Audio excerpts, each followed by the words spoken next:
farmohub.pk. Assalamu alaikum everyone. Today we will discuss how we can aspire our career in Norway. Norway has become a hot cake these days. Everyone around us is either planning to move to Norway or someone has gone to Norway or someone is in the process of going to Norway. So आजकल तो जिसको देखो वो या तो Norway जा रहा है या वो नॉर्वे जा चुका है या वो जाने वाला है या उसका प्रोसेस चल रहा है या वो वीज़े का इंतज़ार कर रहा है. सो लेट्स सी, इस वीडियो में हम यही देखेंगे कि वाई नॉर्वे, क्यों लोग प्रेफर करते हैं नॉर्वे को इतना, और क्या फैसिलिटीज़ वहाँ पे फार्मासिस्ट को अवेलेबल हैं, क्या सहूलियात हैं और क्या मुश्किलात हैं. सो let's begin with the video. First of all, अगर ओवरव्यू में बात करें ये कि नॉर्वे में एक बहुत बड़ा चैलेंज है, वो ये है कि लैंग्वेज बैरियर है. अब तक जितने भी कंट्रीज़ हैं उनमें सबसे ज़्यादा लैंग्वेज बैरियर नॉर्वे में है, क्योंकि थोड़ी सी लैंग्वेज डिफरेंट है. Even you go to Saudi आपको इतना लैंग्वेज बैरियर नहीं आता है, यू गो टू दुबई आपको इतना लैंग्वेज बैरियर नहीं आता जितना नॉर्वे में आता है. ऐसा क्यों है, we will see later in this video. So let's begin with this कि नॉर्वे में फार्मासिस्ट को प्रिस्क्रिप्शनिस्ट कहते हैं, उनकी अपनी ज़ुबान के अकॉर्डिंग. अब नॉर्वे जाने की रेशो इतनी हाई क्यों है, इसको डिस्कस करें. सबसे पहले देखते हैं हम स्टेप्स क्या है नॉर्वे जाने के. लैंग्वेज कोर्स, उसके बाद document verification, authorisation application and then visa processing. So let's see के इतनी हायर एंड पे रेशो क्यों है, लोग नॉर्वे को ही प्रेफर क्यों कर रहे हैं. स्पेशली मिडल ईस्ट से, पाकिस्तान से, इंडिया से लोग क्यों इतना ज़्यादा प्रेफर कर रहे हैं नॉर्वे जाना. उसकी रीज़न ये है कि टेस्ट कोई नहीं है. क्लास का टॉपर भी जा सकता है और क्लास का आखिरी बच्चा भी जा सकता है. जब टेस्ट नहीं है तो फिर मसला ही नहीं है. और एक बात ये हो गई. दूसरी बात ये कि सबसे इकोनॉमिकल ऑप्शन है. When you talk about money, तो सबसे अगर वैल्यू टू मनी की बात करें तो नॉर्वे में है कि आपका कम खर्चा आता है और आप नॉर्वे शिफ्ट हो जाते हो. मोर और लेस फ्यू ईयर्स के बाद आप वही कमा रहे होते हो, उतना ही बच रहा होता है जितना आपको ऑस्ट्रेलिया या बाकी शहरों में बच रहा होता है, बाकी कंट्रीज़ में. लेकिन ये कि नॉर्वे में बैरियर भी है. अच्छा, अब ये तो हमने देख लिया कि रेशो क्यों ज़्यादा है, क्योंकि टेस्ट नहीं है कोई. आपकी यही फार्मडी की डिग्री उधर भी वैलिड है. और सेकेंडली ये कि ख़र्चा बहुत थोड़ा है. अब करंटली अप टू नाउ जो है 12 से 14 लाख लगता है आपका मैक्सिमम, सारी चीज़ें मिला के नॉर्वे जाने में. अब ये बात आ गई कि ये ख़र्चा भी क्यों, जब आपका टेस्ट ही नहीं है. इम्पोर्टेंट पॉइंट ये है ना, तो वो इसलिए क्योंकि आपने वहाँ लैंग्वेज का कोर्स करना है. नॉर्वे में अगर आपको उनकी लैंग्वेज नहीं आती तो आप उनके किसी काम के नहीं हैं. It's not US, it's not UK, it's not Saudi और दुबई. यहाँ पे आपको अगर नॉर्वेजियन लैंग्वेज नहीं आती तो you are useless for them, you are surplus. कोई ज़रूरत नहीं है उनको आपकी, आपको रखेंगे भी नहीं. इसलिए एक लैंग्वेज बैरियर है. जितनी भी ये हमारे स्कैंडिनेवियन कंट्रीज़ हैं, यहाँ पे लैंग्वेज का बैरियर है. आपको जो है ये बैरियर फेस करना पड़ता है. अच्छा, अब बात करते हैं जिस तरह नॉर्वे है, डेनमार्क है, इन सब में लैंग्वेज बैरियर आता है. अब लैंग्वेज बैरियर पे अगर हम डिस्कशन कर लें कि क्या जो है वो सिस्टम है इनका, वो ये है कि आपको लैंग्वेज का कोर्स कंपलसरी करना पड़ता है. बेसिकली 3 लेवल्स होते हैं, 1 2 3. आप अब पहला लेवल जो है वो आप घर से भी तैयार कर सकते हो, इतना मुश्किल नहीं होता, आसान होता है. इसमें बेसिक्स ही आती हैं आपकी. आप जो है लेवल 1 और इजीली घर में तैयार कर सकते हो नॉर्वेजियन लैंग्वेज का. आप यूट्यूब से वीडियोस देखें, एक दो मोबाइल पे प्ले स्टोर और ऐप स्टोर पे ऐप्स भी मिल जाती हैं like Mondly and there are few more apps जो कि आपको लेवल 1 का सिखा देंगे, जिसमें मेजर आती हैं कि जिस तरह आपके मेजर आ जाती हैं चीज़ें. ही को क्या कहते हैं, शी को क्या कहते हैं, आई को क्या कहते हैं, वी को क्या कहते हैं. इस तरह की सारी चीज़ें इसमें कवर हो जाएंगी आपकी. मतलब बेसिक्स जो होती है ना, बिल्कुल ही बेसिक्स. पानी को क्या कहते हैं, हवा को क्या कहते हैं, ये चीज़ें जो हैं ये आपकी कवर हो जाएंगी लेवल 1 में. अब ये है कि अब अगर आपने किसी अच्छी यूनिवर्सिटी में वहाँ जाना है, अब लेवल 1 तो समझे घर से आपने कर लिया, आप डायरेक्टली जाके लेवल 2 में एडमिशन ले सकते हो, क्योंकि लेवल 1 की असेसमेंट बहुत आसान है, वो हो जाएगी. आपने लेवल 2 और 3 वहाँ जाके पढ़ने हैं. अब लेवल 2 और 3 अगर किसी अच्छी यूनिवर्सिटी में पढ़ने हैं तो then you need to do IELTS. IELTS ज़रूरी नहीं है, आई अगेन रिपीट, आइल्स या टोफल ज़रूरी नहीं है. लेकिन अगर आपने किसी अच्छी यूनिवर्सिटी में जाना है देन आइल्स ज़रूरी है. लाइक कुछ अच्छी यूनिवर्सिटीज़ हैं, जिसमें यूनिवर्सिटी ऑफ ओस्लो बहुत जो है फेमस है. बहुत से लोग यहाँ से ओस्लो ही डायरेक्टली जाते हैं. तो आपको अगर आइल्स किया होगा तो बेहतर है, फ़ायदा है. जितने आइल्स में स्कोर अच्छे होंगे उतना आपको फ़ायदा है. सेकेंडली ये कहा जाता है कि अगर एक बंदे की इंग्लिश में फ्लुएंसी बहुत अच्छी है तो it will take him 23 weeks to master Norwegian language. तो अगर आपकी इंग्लिश बहुत अच्छी है, you are fluent in English, than you can learn Norwegian language. कोई बड़ा मसला नहीं है. 23 वीक्स लगते हैं आपको, ये कहा जाता है, I don't know, what's the truth, कितने परसेंट ये बात हकीकत है?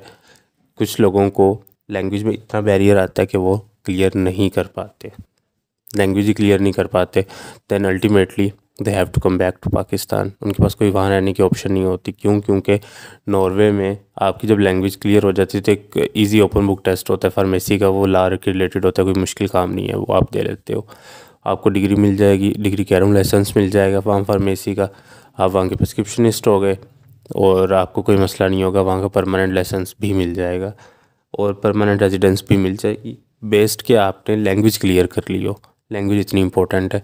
और मेरा मानना ये है कि अगर एक बंदा 5 साल की फार्मेसी की डिग्री कर सकता है तो वो लैंग्वेज भी कर सकता है, कोई इतना मसला नहीं है। अगर एक बंदे ने 5 साल फार्मेसी सर्वाइव कर लिया तो 1 साल लैंग्वेज का भी सर्वाइव कर लेगा। और अगर किसी को लगता है कि वो सर्वाइव नहीं कर सकता तो फिर जाने का फ़ायदा ही नहीं है। आप जा भी रहे हो, सब कुछ कर रहे हो। अच्छा, एक बात और है, वो ये है कि आप जब लैंग्वेज के लिए जाते हो तो आपके पास 2 ऑप्शंस होती हैं। एक ऑप्शन तो ये है कि आपको और जॉब करनी होती है, yes you have to do और जॉब। अगर आप नहीं करोगे तो 2 से 3 लाख पाकिस्तानी खर्चा है वहाँ पे एक महीने का। अगर तो आप इतना खर्चा पे कर लोगे, यानी कि आप जितनी देर आपकी लैंग्वेज क्लियर नहीं होती है उतनी देर आप मंथली 2 से 3 लाख पाकिस्तानी यहाँ से अफोर्ड कर सकते हो, then it's okay with you. आपको कोई ज़रूरत नहीं आप वहाँ पे जॉब करो, आप बस यूनिवर्सिटी जाओ, आके अपना पढ़ो, डेट्स इट। लेकिन अगर आपको लगता है कि आपने एक दफ़ा 12-15 लाख लगा लिया, अब मज़ीद नहीं लगाना, देन वहाँ जाओ और जॉब्स करनी है। और जॉब आपको मिल जाती है, न्यूज़पेपर डिलीवरी की मिल जाती है, पिज़्ज़ा डिलीवरी की मिल जाती है, डिश वॉशिंग की मिल जाती है, यू में आप कुछ भी कर सकते हो, आप सिम्स बेच सकते हो, बहुत सी ऑप्शंस अवेलेबल हैं। और ऐसा है कि ऐसा करना पड़ता है, कोई भी नहीं यहाँ से जाता कि ठीक है मैं 1 साल जो है पाकिस्तान से पैसे लेके खाता रहूँगा तो मसला नहीं है मुझे, इतना लैंडलॉर्ड कोई भी नहीं होता। और अगर हो तो वो फिर प्रेफर नहीं करता मुल्क से बाहर जाने को, और स्पेशली वो एक हार्श कंडीशन इन्वायरमेंट में, क्योंकि नॉर्वे में सर्दी की कंडीशन ज़्यादा होती हैं। अच्छा खैर, यहाँ तक तो एक बात क्लियर हो गई हमें कि लैंग्वेज ही सब कुछ है नॉर्वे में। अगर आप लैंग्वेज सीख सकते हो तो वेल एंड गुड, मुश्किल नहीं है। अगर इसके लिए आपको लगता है कि यू शुड ऑप्ट इट और नॉट, तो आप यूट्यूब से इसके लैंग्वेज के मॉड्यूल्स और कोर्सेज़ निकाल के देखें, उन्हें गो थ्रू करें, उन्हें अंडरस्टैंड करें।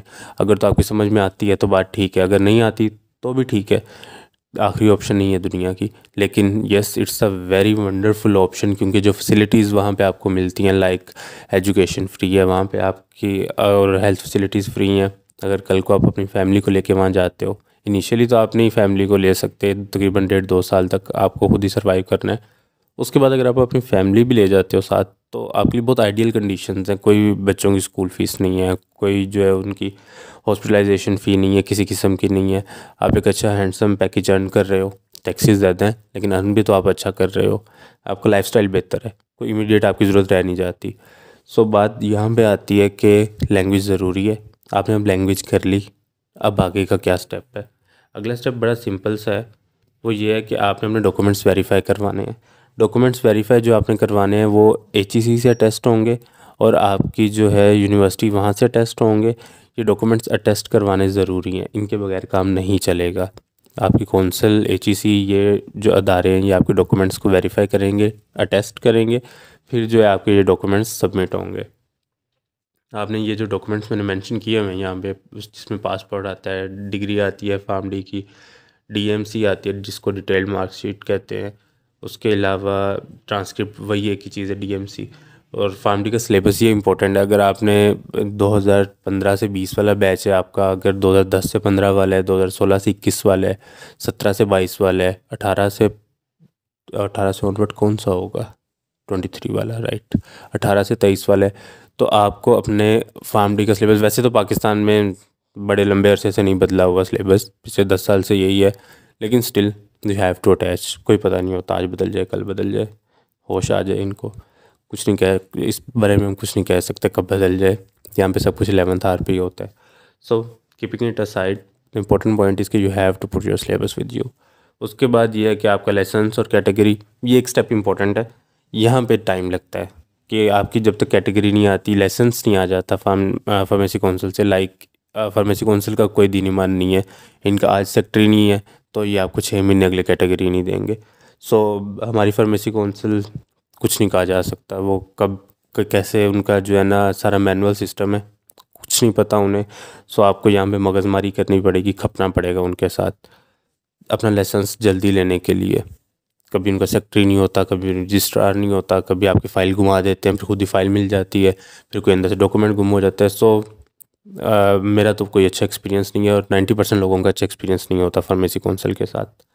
So taking it on the other side again करना तो है। उसके बाद जो है एक्सपीरियंस लेटर जो है वो आपको, अगर आपने क्लिनिक्स पे जॉब की है काम आएगा, अगर आपने इंडस्ट्री में की है काम आएगा, हेल्थ केयर में की है काम आएगा। एज सच कोई उनकी लिमिटेशन नहीं है कि आपका सिर्फ यही वाली जॉब होनी चाहिए। अच्छी बात है अगर आपकी फार्मेसी की हो, क्योंकि वहाँ पे आपने कम्युनिटी फार्मासिस्ट ही बनना है, तो बेहतर है, बहुत बेहतर है अगर आपकी फार्मेसी की जॉब हो, रिटेल फार्मेसी की हो, लाइक क्लिनिक्स की, लाइक महमूद की। तो न्यू महमूद की भी है अगर, तो आप उनसे लेटर बनवा लें, वो आपको एक्सपीरियंस लेटर ईजिली बना देंगे। आपने जितना भी अर्सा वहाँ पे काम किया है वो भी आपने फार्मेसी काउंसिल से टेस्ट करवाना होता है।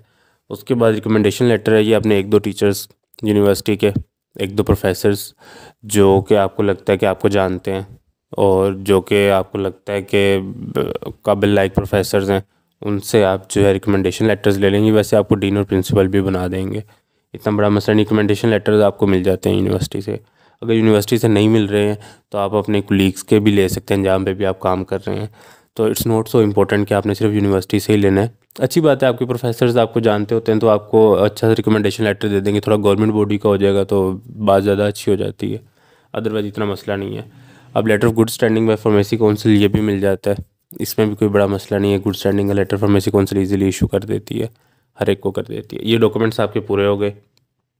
ऑथराइजेशन एप्लीकेशन जो है, अच्छा इनका जो है ना पोर्टल, जिस तरह हमने देखा था कि NABP था अमेरिका का, PEBC था कनाडा का, जिस तरह से मुमारिस प्लस था सऊदीया का, तो हर एक का इसी तरह से होता है। इनका जो है वो एल्टिन है, आपने इस पे जाना है eltin.no पे। NO stands for Norway, like हमारी वेबसाइट्स में PK आता है फॉर पाकिस्तान, इंडिया की वेबसाइट पे IN आता है। सो NO मीन्स नॉर्वे।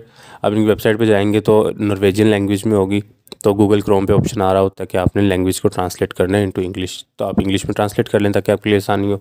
स्टेप्स दिए हुए हैं कि आपने वहाँ से ऑथराइजेशन में जाना है, लाइसेंस में जाना है, वहाँ से आपने अपनी एजुकेशन को फिल करना है, एक्सपीरियंस को फिल करना है, रेलिवेंट डॉक्यूमेंट जो है वो अपलोड करने हैं, फिर पेमेंट के लिए आपने जो है वो प्रोसीड कर लेना है। तो आपके ऑनलाइन मास्टर या वीज़ा कार्ड से पेमेंट हो जाएगी, इसका मसला नहीं है।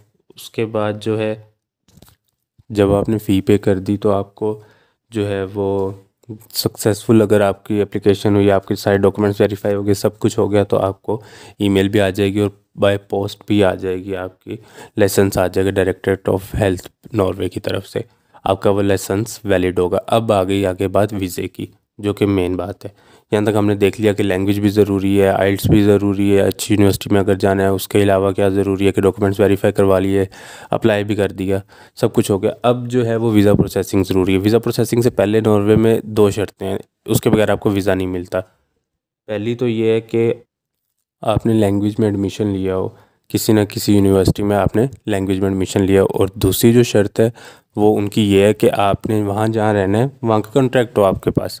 लाइक सपोज़ आप किसी दोस्त के पास जा रहे हो तो वहाँ पे आपका कॉन्ट्रैक्ट हो, जिस तरह से पाकिस्तान में हम करते हैं कि हम कोई हाउस रेंट पे लेते हैं, हम कोई रूम रेंट आउट करते हैं, हम किसी के साथ एज अ रूममेट जाते हैं, तो इतना मसला नहीं है, वो आपको वहाँ से भी आ जाएगा, कोई भी जिसके पास भी आप जाना चाह रहे हैं वो। और अगर कोई भी नहीं है वहाँ पे तो आपको यूनिवर्सिटी का हॉस्टल ले लें, आपको यूनिवर्सिटी के हॉस्टल वाला जो है वो कॉन्ट्रैक्ट फॉर्म वो भी चल जाएगा। तो दो चीज़ें इंपॉर्टेंट हैं, एक तो ये कि आपका लैंग्वेज में जो एडमिशन वो ज़रूरी है, और दूसरा ये है कि आपके पास कॉन्ट्रैक्ट लेटर होना चाहिए, वो आपकी रेजिडेंसी के लिए इंपॉर्टेंट होगा कि आप वहाँ जाके रहोगे कहाँ पे। ये दोनों लेके आप चले जाओगे इनकी एम्बेसी में और अप्लाई कर दोगे। उसके बाद आपका एक शॉर्ट इंटरव्यू होगा और उसके बाद आपको वीज़ा आ जाएगा। अच्छा, अब जो टोटल प्रोसीजर पहले हुआ करता था नॉर्वे का, वो होता था 6 से 8 माह में। आपने अप्लाई किया, अब 6 से 8 माह में नॉर्वे। अब ऐसा नहीं है, अब इट वेरीज, अब 1 से 1.5 साल के दरमियान चला गया। अब ये है कि आप ऑन द सेफ साइड आपने जो है अगर सोच लिया नॉर्वे जाना है, ठीक है, आपने फ्रेश ग्रेजुएट हो, कोई मसला नहीं है, आपने सोच लिया कि आपने नॉर्वे जाना है, तो आप करोगे क्या कि अप्लाई कर दोगे। 35-40 हज़ार खर्चा आता है अप्लाई करने का, सिर्फ स्टार्ट में आपने अप्लाई करके छोड़ देना है। उसके बाद जब आपने देखना है कि आपको लाइसेंस आ गया है, उसके बाद आपने लैंग्वेज में एडमिशन लेना है, तब लैंग्वेज की फ़ी वगैरह पे करनी है आपने। तो अगर आपको 1 साल में आ जाता है वेल एंड गुड, अगर आपको 1.5 साल में आ जाता है वेल एंड गुड, तब तक आप यहाँ पे अपना काम पूरे करो। जो भी आपके काम है उनको कंप्लीट करो, आप अपनी जॉब करो, अर्निंग करो, कुछ भी करो जब तक आपको लाइसेंस नहीं आता। फिर जब आपको लाइसेंस आ गया उसके बाद आप वीज़े के लिए अप्लाई कर दो वहाँ पे एडमिशन लेके, and you can fly to Norway easily. तो ये सारी चीज़ें थी नॉर्वे के लिए कि आप किस तरह से नॉर्वे जा सकते हैं और क्या कर सकते हैं। अब स्कोप की अगर बात करें तो नॉर्वे में इस टाइम पे अभी भी स्कोप है। क्योंकि वहाँ पे फार्मासिस्ट बहुत कम है, उनकी अपनी पॉपुलेशन में फार्मासिस्ट नहीं है। मेडिकल की पॉपुलेशन ही बहुत कम है नॉर्वे में। ओवरऑल ये स्कैंडिनेवियन कंट्रीज़ में कम है, डेनमार्क, नॉर्वे और इन ये जो स्वीडन कंट्रीज़ हैं इनमें भी। तो फार्मासिस्ट की डिमांड तो नहीं आप कह सकते, लेकिन आप ये कह सकते हो कि ज़रूरत है, उन्हें नीड है, डिमांड नहीं है। डिमांड और नीड में फ़र्क होता है। नीड है, आप एडजस्ट हो जाओगे, लेकिन डिमांड नहीं है।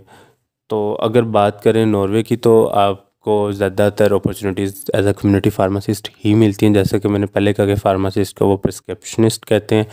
तो वहाँ पे 3 ही बड़ी फार्मेसीज़ हैं, चेन फार्मेसीज़ हैं, जो एपोटेक 1 सबसे बड़ी चेन फार्मेसी ये है। उसके बाद जो है वाइटस एपोटेक है। एपोटेक बेसिकली फार्मेसी को कहते हैं वो नॉर्वेजियन लैंग्वेज में। उसके बाद आती है बूट्स एपोटेक। बूट्स एपोटेक जो है ये बेसिकली ब्रिटिश है। ये लंदन और ब्रिटिश कंट्रीज़ में ज़्यादा है, लाइक स्कॉटलैंड, वेल्स, लंदन, इनमें इन शहरों में। उसके अलावा अब तो पाकिस्तान में भी आ गई हुई है बूट्स। तो ये दुनिया में एक ग्लोबल चेन फार्मेसी कह लें इसको, ये वो है। तो सैलरी की अगर बात करें, I will repeat it again, 30,000 जो है ये सैलरी है एवरेज। इससे ज़्यादा भी हो सकती है, इससे कम भी हो सकती है। एपोटेक 1 में अगर 30 है तो हो सकता है वाइटस में 25 हो। अगर एपोटेक 1 जो है वो ओस्लो में है, उसकी में भी 40 हो। तो इट ऑल डिपेंड्स। ये एक बेस लाइन मार्जिन होता है जो कि आपको होता है कि इतनी तो मिल ही जाएगी, ये होता है वो। इसका मतलब ये नहीं होता कि आपको कोई फिक्स हो गया कि इतनी सैलरी आपको मिलनी ही मिलनी है या इससे कम आपको नहीं मिलेगी। तो ये था सारा नॉर्वे की डिटेल्स। अब चूँकि ये लास्ट वीडियो है इस चैप्टर की, जो हमने फ़ॉरेन चैप्टर स्टार्ट किया था, तो इसमें एक बात मैं ये बताता चलूँ कि सारी गाइडलाइंस थी ताकि आपको नो हाउ हो जाए कि if you are aspiring your career तो आपने क्या चीज़ें अपने माइंड में रखनी है, कैसे चीज़ों को लेके चलना है। अगर नॉर्वे को देख रहे हो तो फिर सेकंड थर्ड ईयर में हो तो अभी इस लैंग्वेज पर थोड़ा सा फोकस शुरू कर लो, क्योंकि जितनी लैंग्वेज स्किल्स अच्छे होंगे उतना ही आप नॉर्वे में फ्लोरिश कर सकते हो। वेरी सिंपल, और कोई आपके पास टूल नहीं है। इसी तरह अगर किसी भी कंट्री में जाना है तो आपके पास बेसिक गाइडलाइंस है, आपको पता है क्या क्या चीज़ें रिक्वायर्ड हैं, क्या क्या टेस्ट रिक्वायर्ड हैं, तो क्या क्या कुछ होता है। इससे फ़ायदा आपको ये हो जाएगा कि आपको आसानी हो जाएगी अंडरस्टैंड करने में कि अगर मैं यूएसए जाता हूँ तो मेरा पाथवे क्या होगा, अगर मैं यूएई जाता हूँ तो मेरा पाथवे क्या होगा, अगर मैं सऊदीया को चूज़ करता हूँ तो देन मेरा पाथवे क्या होगा, मुझे अपनी फाइनेंशियल कंडीशंस देखते हुए कौन सा कंट्री सूट कर रहा है। ये सारी चीज़ें जो हैं ये आपको इन वीडियोस के थ्रू पता लग गई हैं। Scope, your pathway, your gateway, क्या स्टडी मटेरियल चाहिए, क्या चीज़ें चाहिए। So I have made my best possible efforts for you guys. कोई भी कन्फ्यूजन हो, कोई भी क्वेश्चन हो, you can ask me any time. Thank you. For any queries, join us on our social media sites.